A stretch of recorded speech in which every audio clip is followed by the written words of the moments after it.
So today we are continuing on with this CMOS journey in cosmetic form, and now comes the time where I get to start putting things on my face.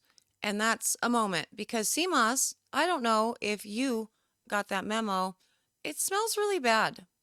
Like really, really bad. And so the idea of putting it on my face completely grosses me out.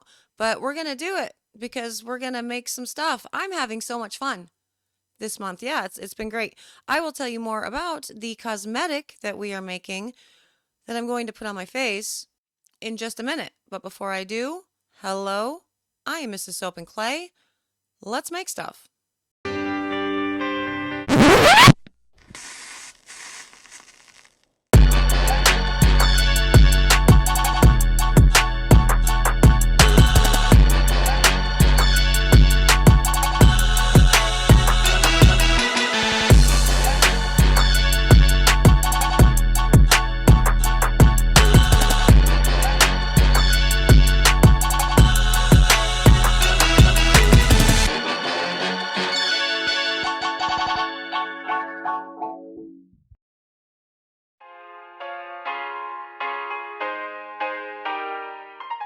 How's it going, Sudsers? Welcome back to the channel. You are at Soap and Clay, where we make all the soapy things. And as I said, we are continuing on with this CMOS journey and in cosmetic form. And today we are going to be making a clay mask with CMOS. And like I said, I am very concerned about the smell of the thing. And so I will be using some essential oils within this formulation that are not only skin loving, but also are very potent smelling, hoping to overcome the smell of the sea moss. The sea moss did not smell in soap form. We did test that within the soaps, and we did not get any sort of smell coming through in the unscented bars. And so that's definitely a bonus, but it is such a pungent aroma and not one that I dig by any stretch of the imagination. So putting it on my face is actually making me a little bit nervous, but that's what we're going to do today. We're going to be formulating a clay mask in a liquid form. So this is going to be an emulsified clay mask. I believe I've done a video on the channel before doing the dry version of clay masks, and I believe you can use that same dry formulation method with the dried sea moss for this. Unlike with the lotion bar, I do think this will actually have a benefit because when you're compiling a dry formula, the end user, is essentially going to add their desired water to it. So be it an aloe vera gel or water or rose water or tea or whatever to hydrate it and then put it on their face. So I think the sea moss will have a benefit if it's dried in the dry version. For this one, we are going to continue incorporating the gel, however, and so that's what we are going to do. We are also going to be playing with a very interesting ingredient because we were talking about the potential for all this to rot. And with this recipe, obviously there is going to be a preservative because this is an emulsified face mask, clay mask. And so a preservative is going to go in regardless because there is an amount of water. But in addition to that, we are going to be putting in another food type ingredient. We'll be using sweet potato powder, effectively to really up and complement all of the benefits of the sea moss itself. And so we will be using the sweet potato powder and talking about its benefits, how it can really do something awesome for the skin in this application, as well as talking about formulating clay masks generally. So what is the difference between an emulsified clay mask versus the dried version versus not an emulsified version? And what does that even look like? We're going to talk all about that, while we're making it and formulating the recipe. So let's get to the making of the thing, and we can do all of that.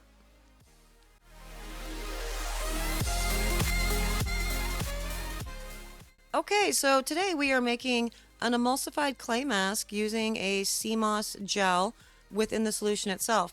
And we are also using this really cool book.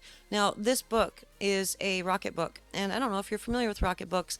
I bought one a couple years ago. I may have talked about it on the channel. I don't know. I loved it. I thought it was really fun, and then I lost it.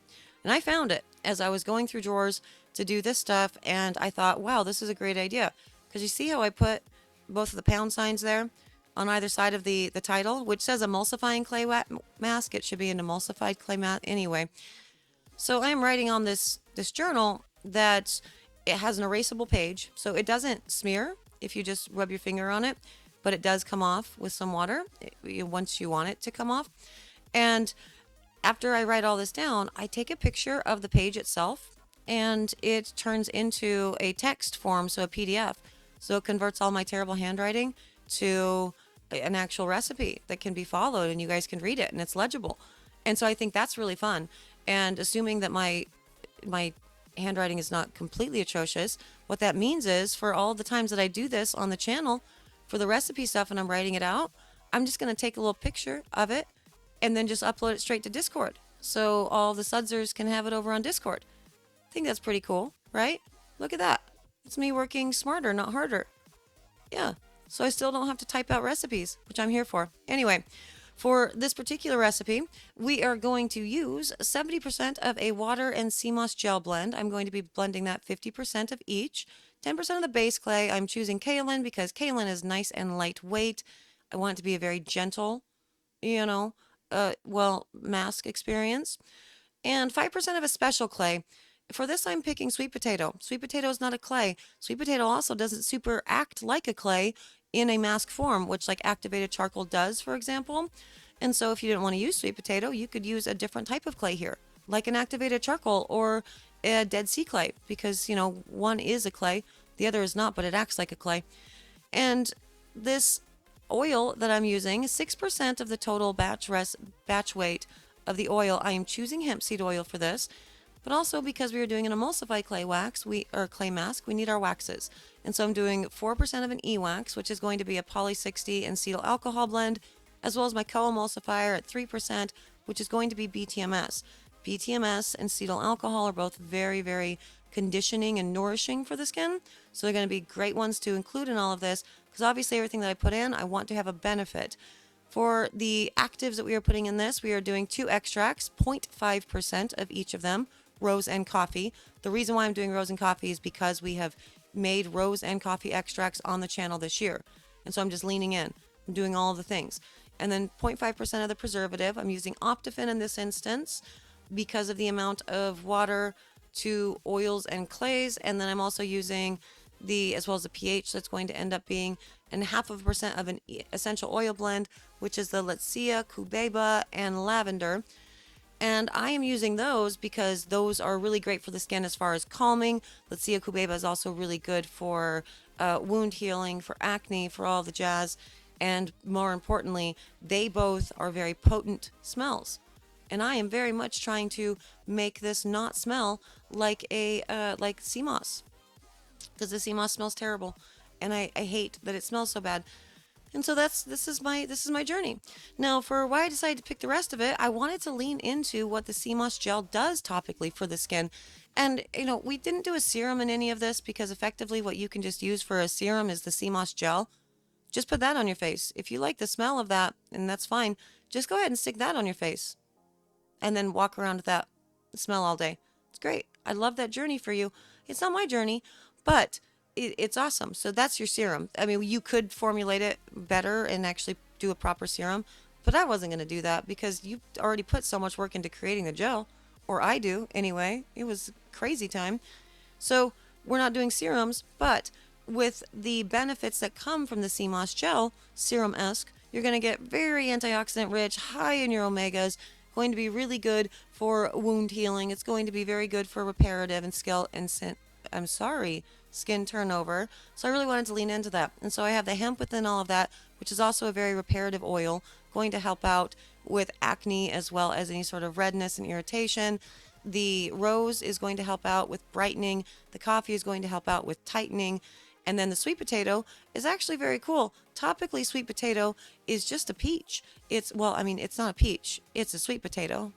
Haha, do you like my jokes? I've made like 14 jokes so far, and I think that's the only one that might possibly land, except it won't now because I pointed it out. Anyway, sweet potatoes, they're high in vitamin A, which is going to be really good for a sun protectant. So it's going to be good for like after sun care, if you have a sunburn or otherwise are irritated by being out in the sun and dry, because vitamin A also really helps out with dryness, also helps out with wrinkles.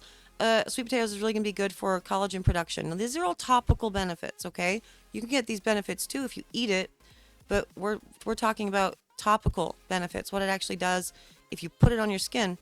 And so it'll really help out with skin turnover, and so it's a nice anti-ager. It's very, very nourishing. It also helps fade scars, and so acne scars or sunburns and all the jazz. So it really helps out with pigment as well as temporary sun damage. So across the board, this is going to be a great one. Paired with the gentleness of the kaolin clay, this is going to be a very lightweight mask, which I love. I really love lightweight masks. Now, what is the difference between this and just a regular mask? So an emulsified mask versus a regular mask. Well, I mean, the biggest difference is in one version, you have your clay and your water, and you still have to put a preservative in it because it has water, and really that's kind of all you have. You might be able to put in some essential oils, maybe some other dried powder, ingredients, botanicals, and whatnot, but it's going to be that cracked riverbed. If you let it stay on too terribly long, it's going to get super, super dry on your skin to that, cracked riverbed in the Sahara desert type thing. Yeah, and we don't want that. That's not a good time for anybody. So you could do that, or you could add some moisturizing oils and some benefits to that, which I prefer. And also your dermatologist will prefer that too, because generally speaking, clay masks should not be left on to the point where they actually suck so much of the moisture out of your skin that they are just completely cracked on your face, because that means two things. One, it sucked too much moisture out of your skin. Two, it's going to potentially damage the skin taking it off. Or if you smile while you have a clay mask on that has completely dried, and it cracks and it's not fun, you don't actually want that. And so this actually ensures that you never get to that phase. And so adding the oils in there is a twofer. First is because the clay is doing its thing and is starting to dry out, and it's sucking things out of your pores. At the same time, while it's drying, because it's binding to your skin or whatever,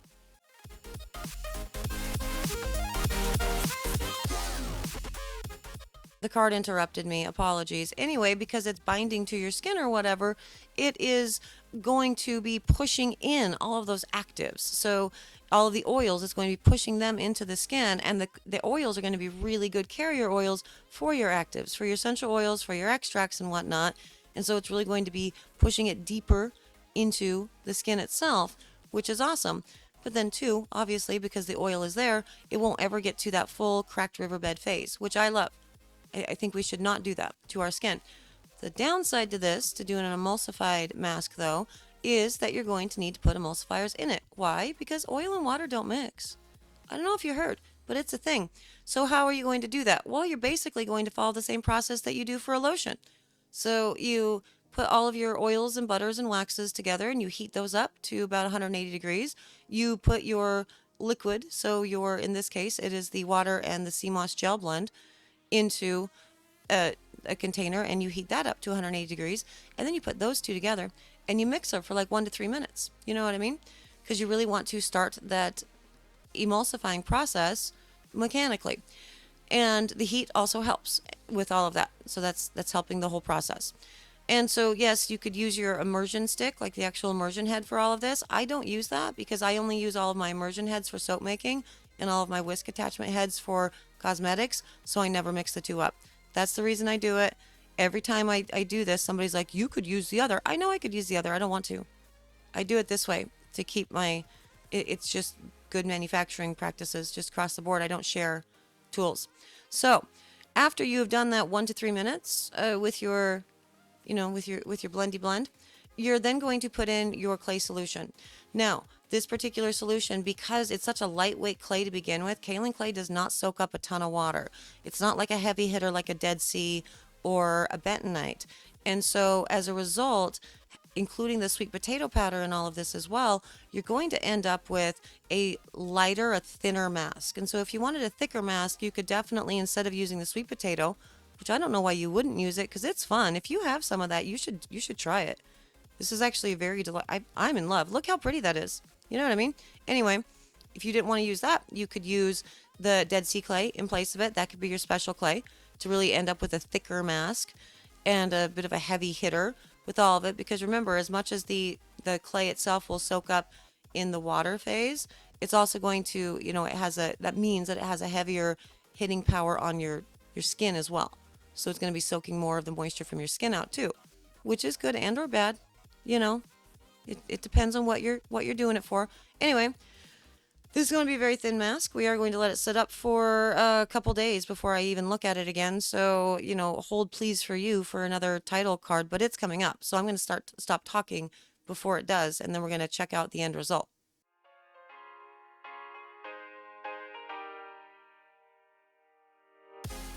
So this sat for 4 days before I even touched it. And so it looks like maybe it's fully dry in there, right? It's not, because it's such a super thin mask. And so this wasn't covered up at all. I wanted to see if it would start getting weird and growing stuff and whatever. And so I just left it out in open air, didn't do anything. And it didn't. And look how when you mix it up, it blends in so beautifully. It's absolutely gorgeous. It's so nice. It looks like yogurt. It doesn't, don't eat it because it's not yogurt. It has sea moss gel in it. Don't do that. I mean, you can eat sea moss gel. That's fine. I love that. But it's a very, as I said, very thin, very lightweight mask. And I went ahead and tried this on my arm to show you guys. And we're going to do this for about 20 minutes, I think. And spoiler alert, I don't actually stay in place for 20 minutes because that is also not my journey. I don't know how to sit still. It's hard enough to sit still for these voiceovers. So it's going to not be as great when I see it. But look, it says 3:50 there. Okay. And let's see what time I ended up coming back.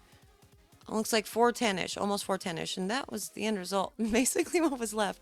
But it did soak in. It really penetrated very beautifully. And as you can see, it did dry. And this is me getting the rest of it off with a damp rag. And two things that I do love here. I do love how smooth and hydrated my skin feels. Feels very, very supple, very, very clean, very, very awesome. And also, biggest benefit for me, there's no redness or irritation because I have an iodine sensitivity. And it did not result in me seeing that on my skin. So I'm very, very happy about that. And across the board, it looks delicious. It does still smell of sea moss though. Let's go back to my face and we're going to talk about the end result of it smelling bad. But there's a cool recipe for you to try. Yeah, so overall, the look of the thing, it looks really pretty. It did sit for around 10 days in open air. I did not actually close any of this off.